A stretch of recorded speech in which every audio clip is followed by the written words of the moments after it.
Hi, folks. You're with Tacitus today. Tacitus today at your Pushback channel, and thank you for joining this audio live stream.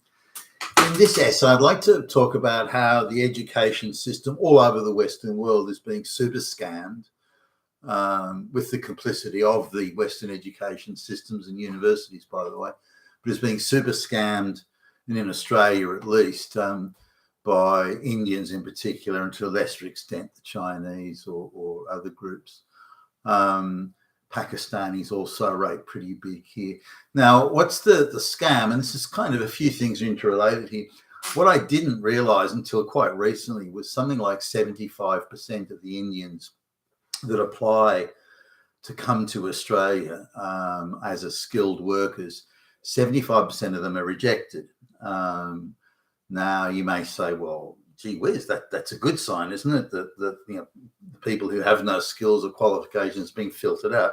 Well, not really, because when you consider the numbers, remember India, the Indian subcontinent, if we include like Pakistan and Bangladesh, the population of the subcontinent is pushing 2 billion, and pretty much every one of them wants to get out and come to the rich white West, the evil Nazi fascist white West.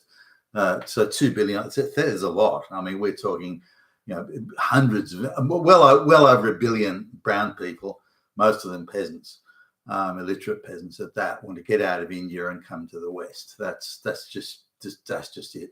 They go goggle-eyed, they gag at the thought of it, and they'll do anything. I mean anything to get to the West. So the word around India is, and the Indian government encourages this, as indeed to some extent the Western government, certainly the globalist agitators and stirrers and people movers are very much into this, get as many of these brown peasant people out of India and into the West. And the Indian economy, by the way, is heavily dependent on expats, exporting their surplus population to the West, and then remittances coming back to families in India. This now constitutes an ever increasing, the estimates are between 25 and 32% of the Indian economy rests completely on expat remittances. That's if you took away all the expat remittances, India's economy, that's already basket case in my view, with an average income of less than $2,000 a year, their economy would descend into double basket case territory if they lost those remittances. So exporting their surplus population to the West is something that it is Indian government policy, numero uno of Indian government policy. So there's a lot of motivation at all levels for Indians to try and get to the West.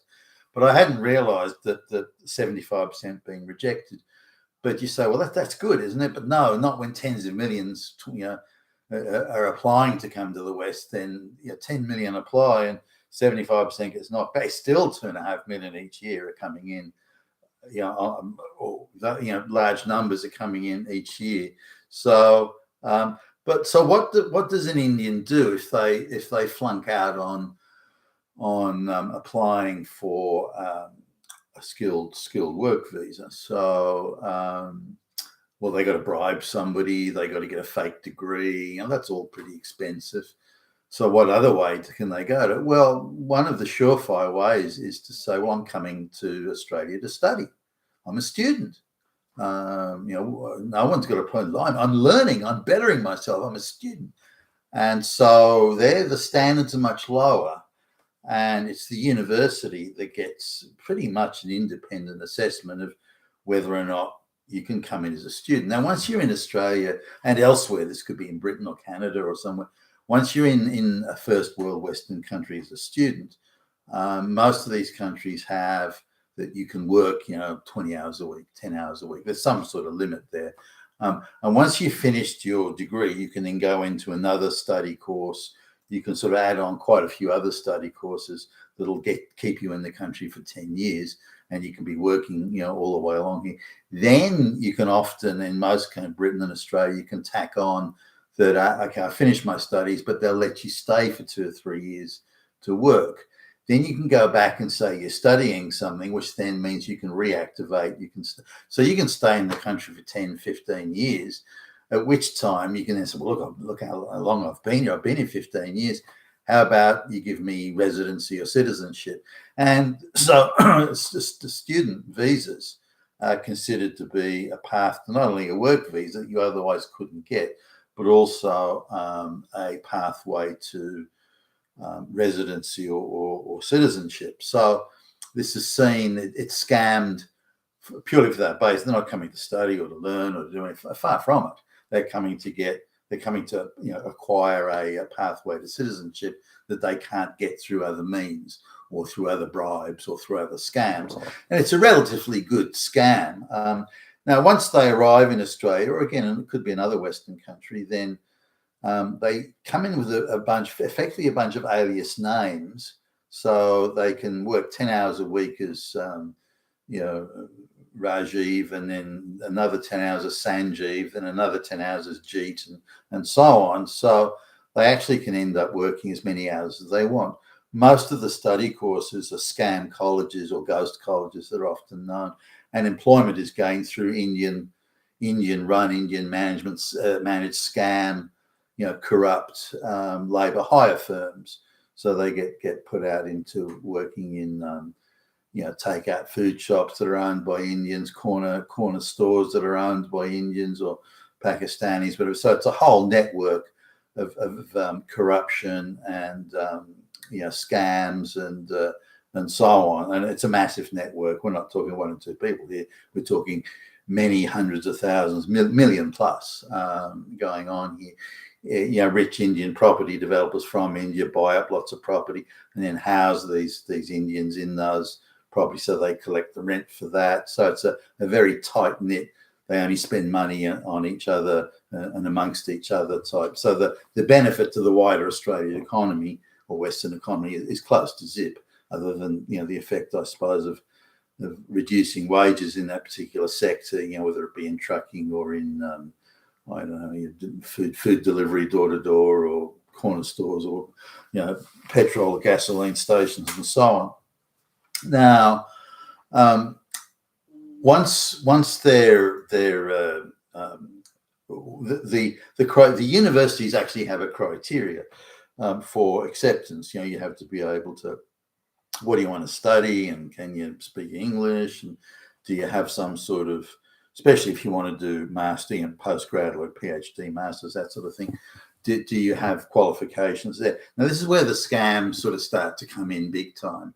Most of the people coming barely speak a word of English. Whatever degree they claim to have has been just purchased and acquired through corrupt means. They haven't been studying fucking rocket science. That's bullshit. So they arrive without any qualifications. Most of them would probably be, first or second year high school, if that qualified. And then they arrive in the Western country, Australia in this case. But the university is less than rigorous in test and checking. Do they have the credentials that they claim? They don't really care. The university wants to take the money. That's and given the fees are quite high for foreign students. Now, the rich Brahmins, the upper caste in Indian society, they can afford that sort of thing. But the people further down the food chain, they can't really afford it as themselves or their family paying for it. So the idea in India, given again that just get one person into the West, then they can bring out their whole fucking village, their third and fourth and fifth cousins, their grandparents, every fucking relative you can imagine can then all go. So they see this as a passport. Just get one person into the West, and that's a passport for the whole village to come over later. That's how they see it in India and Pakistan, Bangladesh, and even other places in Africa and so on. Any peasant-intensive, third world shithole is going to really perceive it that way. So the whole village contributes. They all pull their money. The 100 people in the village will all pull their money just to get one of their number into the West. In this case, as a student. Then the student works, at some bullshit ghost college or some university. Now, the universities have got a view that they can't fail these students. If you tell these students, look, you're not up to it, Jeet, you can't pass an exam to save your life. You don't know shit about this subject. Why don't you, just go back to India or something? There's no way the university is going to do that, because every year that that Sanjeev is studying there or attending. He's not really studying. Every year he's attending is another year of fees that's being collected. So why would you jeopardize that by telling Sanjeev that he's a scam bullshit student and to fuck off back to India? You just wouldn't do it, because then your revenue stream dries up. So pretty much every university in Australia, in my view at least, takes the position that you can't fail these people. You can't even embarrass them. You can't even tell them, hey, buddy, you got to do better. This is a crap essay. You can't even do that. You just have to give them their pass marks, because when you give them their passing grades, you get their revenue, and the objective is to get the revenue. So this, of course, corrupts the entire system. They're accepting people that wouldn't make the grade into university. I mean, they're accepting people from overseas that just wouldn't make the grade. The only criteria is, can you afford the fucking fees? And if you can afford the fees, that's all that matters to the university. And if you've got an IQ of minus 10 million, who cares, for fuck's sake? You're paying for it, and that's it. The Indians on the other side say, no, I'm not paying for an education here. Excuse me, I'm not paying for an education. I'm paying for that degree and the right to stay here on a student visa, the right to stay here in a rich white Western country, work illegally and illegitimately and work fraudulently, and make money and send it back to my relatives in fucking India, where I live 25 to a 2-bedroom apartment. So this is the sort of scenario that where everything's corrupt, standards of use, fraud is just widespread. Fraud everywhere you look, there's fraud and so on.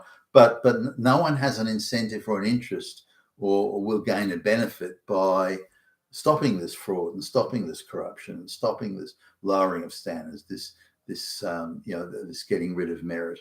The university wants the money. The Indian wants to come to the West. The Indian wants to stay. The Indian wants to work illegally and fraudulently. The labour hire firm makes money out of that. The economy is benefiting from all these low-wage peasants. In theory, that's the theory. In practice, I think it's a disaster, because it's propping up industries and sectors of the industry that couldn't survive if they were run as a proper business. And all these people are scamming, using, like, one of the Indians will be a citizen, and they give their medical welfare card to all their other Indian buddies and pals and so on, and they fraudulently use that. The list goes on and on and on of the frauds and the scams and bear in mind that in India, that they, places like that, these third world countries, scamming and frauding and cheating and thieving and lying, that's the way of life. That's how it is. So they think there's no problem in doing it when they come to a high trust first world country. And by the way, it's a rich country anyway. Look at all you have. You have so much here. Why won't you let me have some of it, you fucking damn white supremacist Nazi? And on it goes. So the government, the education sector, which has got a vast number of patronage jobs, by the way, the amount of people that were in government public service that are given very well paid patronage jobs in the education sector is vast. So the government doesn't really want to end the gravy train. The universities making so much money, hundreds of thousands of new jobs, daycare bullshit jobs, ideological jobs have been created from all this revenue coming into the universities. So nobody really wants to stop it. They might think, gee, it's a bit on the nose. It's not very nice, but why should we stop it? And so no one has an interest really in stopping it. Or preventing or even scaling back on it. In fact, they want to expand it even further. So it's a race to the bottom in so many ways that now fraud is the standard for education. So recently I was looking at a class of supposed or alleged PhD students it was like engineering, I think software engineering and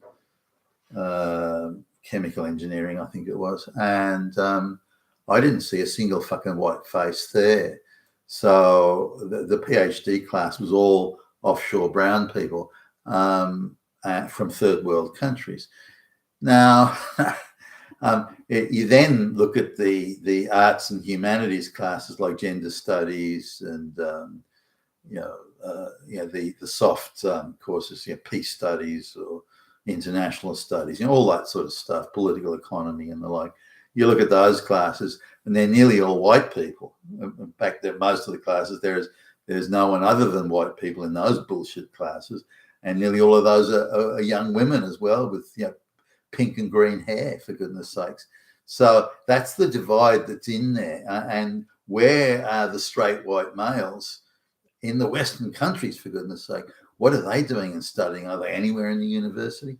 Now, so when we look at this, it's to me, it's a snapshot of the decline of our civilization. It's scams, frauds, all that sort of stuff is considered and given the far greater priority than anything else at the moment, and has been for decades. And when you look at many of these Indians also have leave to bring out their relatives, which again, half the fucking village is brought out, and then they scam off the system through scam labor hire firms and so on. It's a diabolical mix, but it's happening all over the Western world, and I don't think it's a single Western government that's interested in stopping it. You've been attached to us today, your Pushback channel. Thank you for listening.